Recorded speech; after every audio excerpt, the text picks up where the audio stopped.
നാടിൻ്റെ എല്ലാ മേഖലകളിൽ നിന്നും സഹായിച്ച എല്ലാവരെയും ഞാൻ ഇടതുപക്ഷ ജനാധിപത്യ മുന്നണിക്ക് വേണ്ടി അഭിവാദ്യം ചെയ്യുന്നു, നന്ദി രേഖപ്പെടുത്തുന്നു. ഇതൊരു വ്യക്തിപരമായ വിജയമായി കാണുന്നതേ ഇല്ല. ഇതൊല്ലൂരിലെ ഇടതുപക്ഷ ജനാധിപത്യ മുന്നണി ഒരു മനസ്സായി നിന്നുകൊണ്ട് നടത്തിയ ഒരു ടീം വർക്കിൻ്റെയും ഒല്ലൂരിൽ നടത്തിയിട്ടുള്ള ജനകീയമായിട്ടുള്ള വികസന പ്രവർത്തനങ്ങളുടെയും മതനിരപേക്ഷ മനസ്സുകൾക്ക് നൽകിയിട്ടുള്ള പിന്തുണയുടെയും പ്രസക്തമായിട്ടുള്ള അടയാളപ്പെടുത്തലാണ്. മറ്റു കാര്യങ്ങളെല്ലാം ഇപ്പോൾ കേരളത്തിലുണ്ടായ തെരഞ്ഞെടുപ്പുമായി ബന്ധപ്പെട്ട് നടക്കപ്പെട്ട ചർച്ചകളിലേക്ക് കടക്കാൻ പോകുന്നേ ഉള്ളൂ. വിശദമായി കാര്യങ്ങൾ പരിശോധിച്ചതിന് ശേഷം മറ്റു കാര്യങ്ങൾ രേഖപ്പെടുത്താം. ഇപ്പോൾ എല്ലാ വോട്ടർമാരോടും ഹൃദയത്തിൻ്റെ ഭാഷയിൽ നന്ദി. രംഗത്തിനിടയിലും ഹാട്രിക്കാണ്. ഒല്ലൂരിൽ ഹാട്രിക്ക് നേടാൻ കഴിഞ്ഞു എന്നുള്ളത് ഞാൻ നേരത്തെ പറഞ്ഞല്ലോ.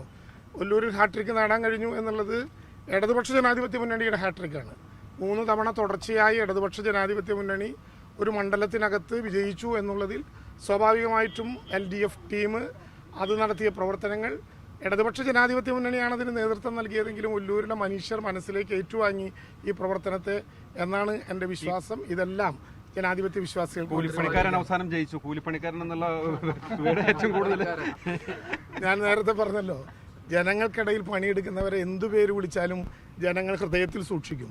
അത് ഞങ്ങൾ വളരെ അഭിമാനത്തോടെ തന്നെ കാണുകയാണ്. ഞാനതുകൊണ്ട് കൂട്ടത്തോടെ തോൽക്കുന്ന ഒരു സാഹചര്യം ഇനി പ്രതിപക്ഷ ബെഞ്ചിലേക്കാണ്, ട്രഷറി ബെഞ്ചിൽ നിന്ന് മാറി പ്രതിപക്ഷ ബെഞ്ചിലേക്കാണ് ഇരിക്കാൻ പോകുന്നത്. ഒരു 10 വർഷമായിട്ട് എന്തായാലും അങ്ങനെ സമരം ചെയ്ത ശീലമില്ല.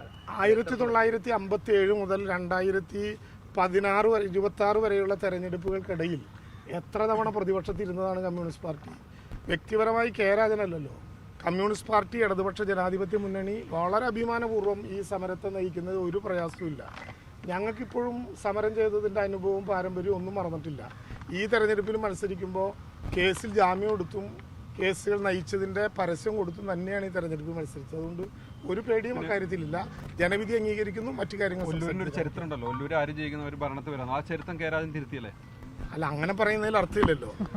തെരഞ്ഞെടുപ്പിൽ മുന്നണി അധികാരത്തിൽ വരാതിരുന്നിട്ടും ഇടതുപക്ഷ ജനാധിപത്യ മുന്നണി ഒല്ലൂരിൽ ജയിച്ചു. പലതരത്തിലുള്ള നാണക്കേടുകൾ നമ്മൾ തീരുമാനിച്ചു മാറ്റിയിട്ടുണ്ട്. എന്തായാലും വളരെ സന്തോഷം. എല്ലാവരോടും സ്നേഹാഭിവാദനം.